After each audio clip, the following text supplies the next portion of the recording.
काय नाही मित्रांनो, आज तुमच्या भावाला सकाळ सकाळी लय काम होतं बघा. ह्या कालच्या पावसानं सगळ्या सरमाड्याच्या पेंड्या भिजल्या होत्या बघा. त्या सरमाड्याच्या पेंड्या अशा उभा करून घ्यायच्या होत्या. तुमच्या भावानं पण काय नाही पटापट सरमाड्याच्या पेंड्या अशा उभा करून घेतल्या. आप्पाचा जसा विषय हार्ड आहे ना, तसा तुमच्या भावाचा पण लय विषय हार्ड आहे हो. इथं पप्पा आलो तर रानात सरमाड्याच्या पेंड्या बांधायला. सरमाड्याच्या तर पेंड्या बांधल्या नव्हत्या, पण पप्पा येऊन काय नाही तंबाखूच मळत बसलं होतं इथं. मग तुमच्या भावाला जायचं होतं आज दूध घालायला गावात. गावात गेल्यानंतर मम्मी मला म्हटली होती येताना काय कर बाजार घेऊन ये. त्यामुळं काय केला, बाजार घेतला आणि घरी आलो बघा मित्रांनो.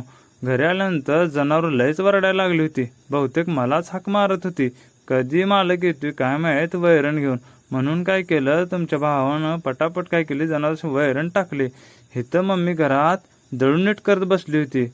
बहुतेक गावातलंच खड काढत होती. निघत होतं का नाही काय माहित मित्रांनो. लय दिवस झालं तुमच्या भावानं गिरणीकडे लक्ष